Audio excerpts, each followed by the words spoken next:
That is the absolute best I can do on Sean Costello's masterful solo in a song called T-Bone Boogie off of his live album.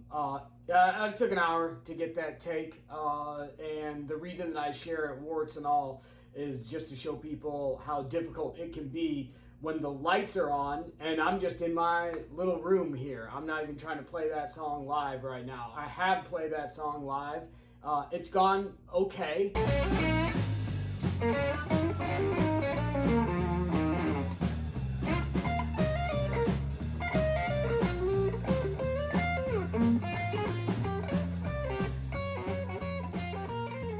No fault of the rhythm section, obviously. It's all my little stumbles here and there that are noticeable in terms of fucking that song up. Just a note before we get into a couple things here, I played that song at a little over 3/4 speed. So Sean was playing it at a much faster rate that sounds like this.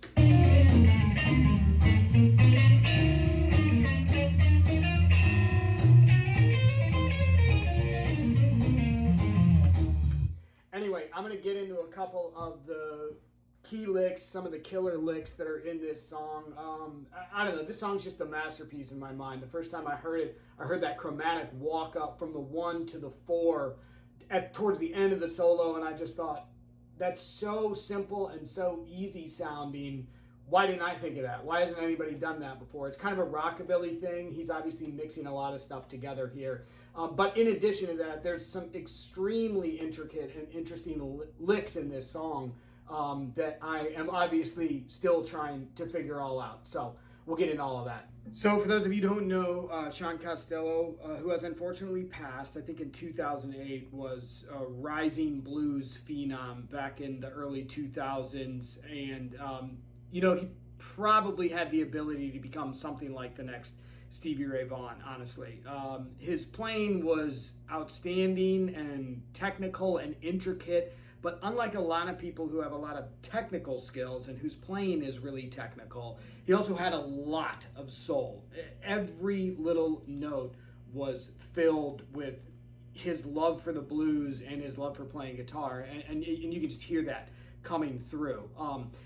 A lot of his live stuff is all over YouTube. This album that I'm playing off of tonight is Sean Costello live at his best. Every track on this album is killer.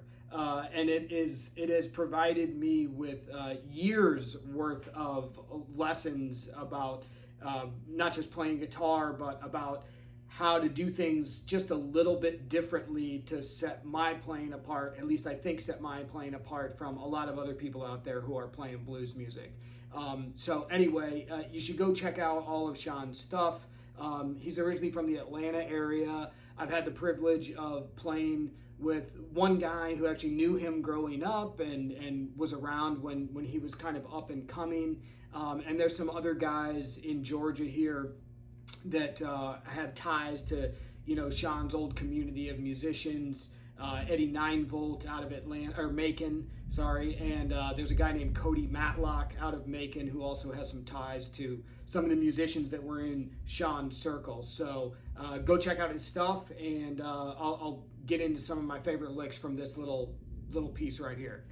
I think one of the things that's so interesting about this solo and a lot of Sean's work is that he's got all of these notes that are really close to being the technically right note, whether it's in the minor pentatonic scale or whether it's in the major scale, but because he's not dwelling on them, they're sort of passing notes, they give it this air of uniqueness to his solo work. I'm going to do this like how me and my guitar teacher used to do it back in Peoria like a million years ago. It's not very high tech, but I'm going to sit here and click on these little pieces and show you how they go as we go along. Let me see where we're at.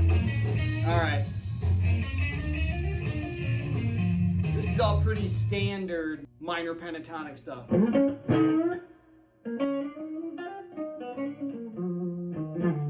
there he is hitting one of those sort of off notes, right? In a minor pentatonic, we would typically go, but he's going just one half step up.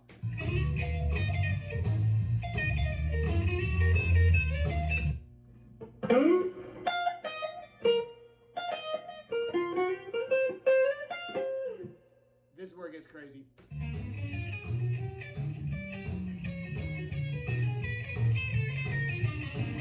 That lick right there, I found one guy who had also figured this out in all of YouTube. I'll put a link in the description to that, but it's essentially...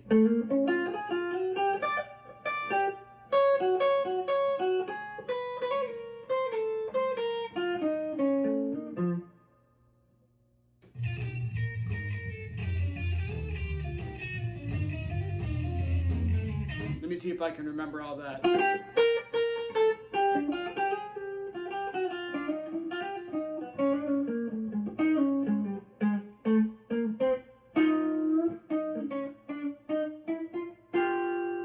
Then after that, he'll go. Sorry, I forgot it. Let me hear it.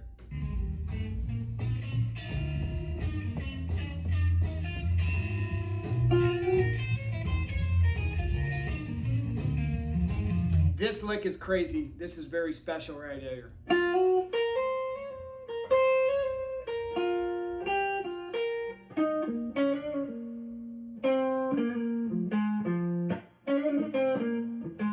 So there he's going out of the minor pentatonic and into the major scale, which really works for this song because he's obviously playing all major chords and he's playing some of these jazz kind of dissonant chords too. And it's a jump or a swing or like sort of a jump shuffle.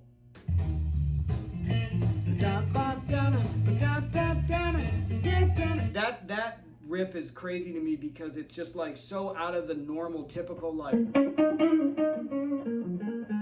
sort of pentatonic blues stuff. So it's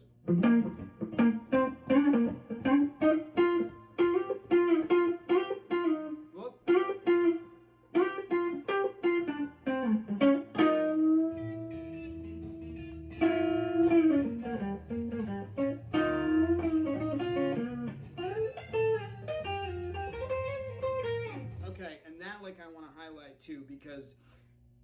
very difficult for me, and I'm not really sure why. I think it's because it's going down and not going up, right? Like we're used as guitar players to, I mean, even when we learn the scales, we are going, we're not typically, I mean, I guess we are when we're going back down, but anyway, that lick is, let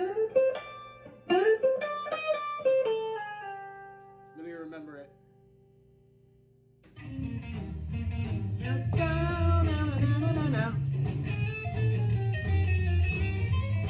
Crazy.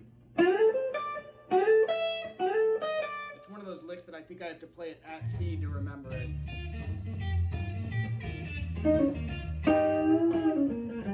Out of minor there.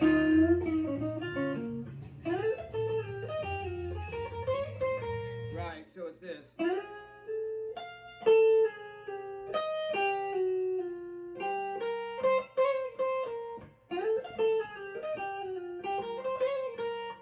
And for whatever reason, that he's actually going, whatever this, I can't do it. It's hard to do it, so I end up cheating. Next part.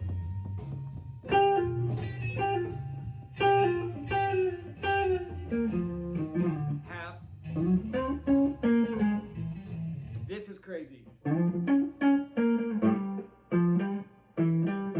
Whoops. I can't even remember it half the time, right? Like that's how out of the norm whatever this riff is here.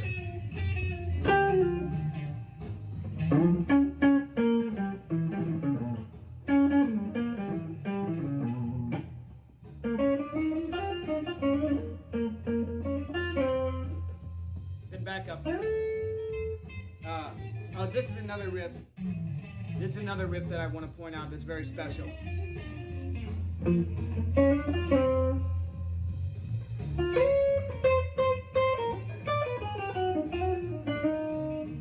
Can't even do it. This riff is this.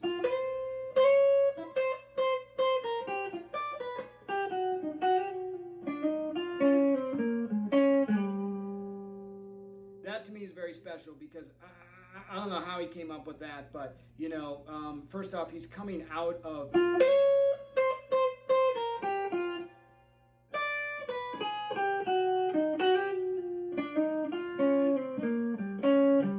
kind of another one of those mixing the minor pentatonic with the major chord, with the major scale there, and it just gives it this sort of like otherworldly feel compared to like typical blues stuff. And then we're back to this. And then these chords are not quite correct, but it's something like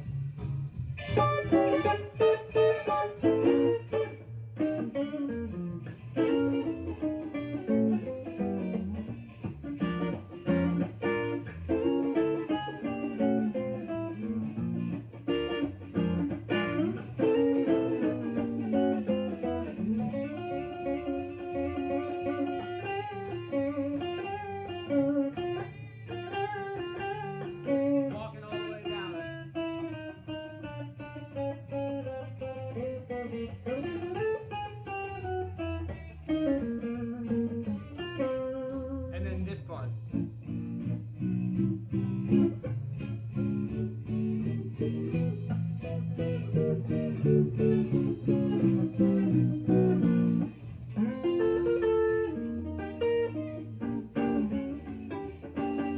Then pretty standard, you know, kind of like swing accents going on after that.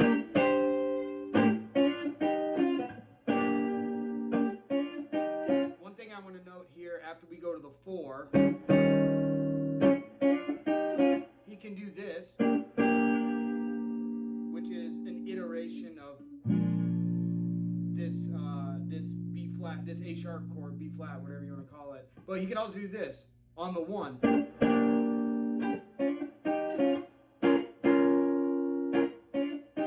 don't know why that works, but it does. And then obviously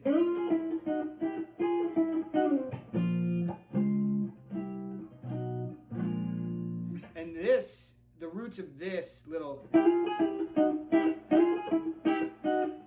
are from Otis Rush's It's My Own Fault, right? We'll go into that one at another time. So I hope anybody out there who's watching this has enjoyed it.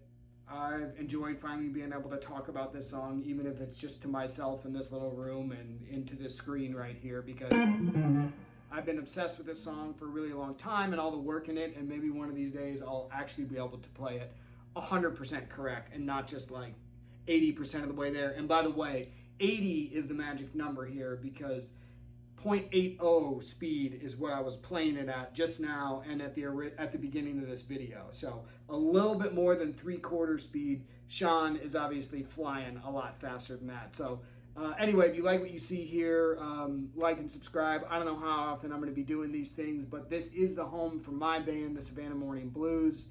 We play in and around Savannah. I've got original stuff. I do all the blues classics, all the standards, all that good stuff. So anyway, check it out, and thanks for watching.